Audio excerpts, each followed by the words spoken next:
Triple news Telangana. GP workers ను విక్రయిస్తే సర్కార్కు బుద్ధి చెప్తామని తెలంగాణ ప్రగతిశీల గ్రామ పంచాయతీ వర్కర్స్ యూనియన్ టీయూసీఐ అనుబంధ 106 జిల్లా ప్రధాన కార్యదర్శి ఆర్ రమేష్ హెచ్చరించారు. రాష్ట్ర వ్యాప్తంగా గ్రామ పంచాయతీలలో పనిచేస్తున్న సిబ్బందికి 3 నెలల బకాయిలు వేతనాలు వెంటనే చెల్లించాలని ఆయన డిమాండ్ చేశారు. తెలంగాణ ప్రగతిశీల గ్రామ పంచాయతీ వర్కర్స్ యూనియన్ టీయూసీఐ అనుబంధ 106 ఆధ్వర్యంలో సోమవారం నాడు జిల్లా కలెక్టర్కు వినతి పత్రం ఇచ్చిన అనంతరం ధర్నా చేపట్టారు. సందర్భంగా రవి మాట్లాడుతూ స్పందించిన అడిషనల్ కలెక్టర్ ప్రభుత్వంకు తెలియజేస్తారని హామీ ఇచ్చారని ఆయన తెలిపారు. గ్రీన్ ఛానల్ ద్వారా ప్రతి నెల మొదటి తేదీన గ్రామ పంచాయతీ ఉద్యోగులకు వేతనాలు ఇస్తామని ఇచ్చిన హామీ విస్మరించారని అన్నారు. రాష్ట్ర వ్యాప్తంగా ప్రభుత్వ ఉద్యోగులకు ప్రతి నెల మొదటి వారంలో ఇస్తున్నట్లుగా గ్రామ పంచాయతీ ఉద్యోగులకు ఎందుకు ఇవ్వటం లేదని ఆయన ప్రశ్నించారు. జీపీ ఉద్యోగులను ప్రభుత్వం ఉద్యోగులుగా ఎందుకు గుర్తించడం లేదని ఆయన ప్రశ్నించారు. సమాన పనికి సమాన వేతనం ఇవ్వాలని 2016లో దేశ అత్యున్నత న్యాయస్థానం సుప్రీంకోర్టు ఇచ్చిన తీర్పులు రాష్ట్ర ప్రభుత్వం ఉల్లంఘిస్తోందని, కోర్టు ధిక్కరణ చేస్తున్న రాష్ట్ర ప్రభుత్వం తీరుపై ప్రజలు ఆలోచించాలని అన్నారు. ప్రతి కార్మికుడికి పీఎఫ్, ఈఎస్ఐ సౌకర్యం కల్పిస్తూ పెరిగిన జనాభా అనుగుణంగా సిబ్బంది సంఖ్య పెంచాలని ఆయన డిమాండ్ చేశారు. యూనియన్ జిల్లా రాష్ట్ర ప్రభుత్వంపై సమస్యలపై స్పందించకపోతే ఉద్యమాన్ని తీవ్రతరం చేస్తామని ఆయన హెచ్చరించారు.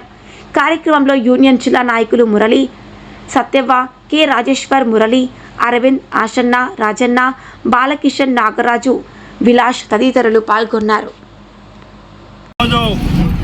రాష్ట్ర కమిటీ పిలుపులో భాగంగా చెలో కలెక్టరేట్లకు నిబంధనలు ఇవ్వాలని చెప్పేసి రాష్ట్ర కమిటీ పిలుపులో భాగంగా ఈరోజు నిజామాబాద్ జిల్లా కేంద్రంలో కలెక్టర్కు పెద్ద సంఖ్యలో వినతి పత్రం ఇవ్వాలని చెప్పేసి గ్రామ పంచాయతీ కార్మికులకు తల్లి రావడం జరిగింది.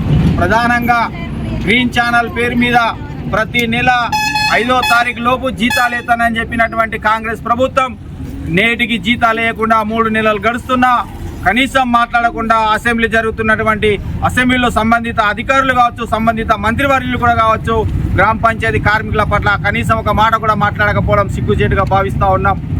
అంతేకాదు మల్టీపర్పస్ విధానం పేరు మీద తీసుకొచ్చి ఈరోజు కార్మికుల పొట్టగొట్టే విధానం చర్యలు చేపడుతూ ఉన్నారు. సరైన విధానం కాదు. జీవో నెంబర్ 51ని రద్దు చేసి జీవో నెంబర్ 60 ప్రకారం అందరికీ వేతనాలు వచ్చే విధంగా చర్యలు చేపట్టాలని చెప్పేసి కూడా ఈ సందర్భంగా మేము గుర్తు చేస్తూ ఉన్నాం. అంతేకాదు గ్రామ పంచాయతీ కార్మికులు రెక్కాడితే కానీ డొక్కనిండని గ్రామ పంచాయతీ కార్మికుల జీతాలు 3 నెలలుగా పెండింగ్లో పెట్టి వీళ్ళు చోద్యం చూస్తూ ఉంది. ఈ గ్రామ పంచాయతీ కార్మికుల పట్ల చిన్నచూపు చూస్తూ ఉంది ప్రభుత్వం. ఇది సరైన విధానం కాదు. వీటిని తక్షణమే సరిదిద్దుకొని గ్రామ పంచాయతీ కార్మికులకు ఈ నెలాఖరులోకైనా కనీసం 3 నెలల జీతాలు పెండింగ్లో ఉన్నటువంటి జీతాలు వెంటనే గ్రీన్ ఛానల్ ద్వారా చెల్లించాలని చెప్పేసి, లేని ఎడల గ్రామ పంచాయతీ కార్మికులు పని అంతా పూర్తిగా స్తంభింపజేసే విధంగా చర్యలు చేపడతాయని చెప్పేసి కూడా ఈ సందర్భంగా గుర్తు చేస్తూ ఉన్నాం. ఒక పక్కన గ్రామ పంచాయతీ కార్మికుల కాళ్ళు గడుపుతూ కాళ్ళు కడిగి నెత్తి మీద చల్లుకున్న ప్రధానమంత్రి గారు ఇప్పటికీ కూడా గ్రామ పంచాయతీ కార్మికుల పట్ల ఆలోచన చేయడం లేదు. ఇకనైనా మీరు గ్రామ పంచాయతీ కార్మికుల పట్ల ఆలోచన చేసి 14th, 15th ఫైనల్స్ డబ్బులు రిలీజ్ చేస్తే వీళ్ళకి సకాలంలో జీతాలు రావడానికి అవకాశం ఉంది. వాటికి సర్పంచులు లేరనే పేరు మీద ఈరోజు గ్రామ పంచాయతీకి డబ్బులు ఇవ్వకపోవడం సమంజసం కాదు.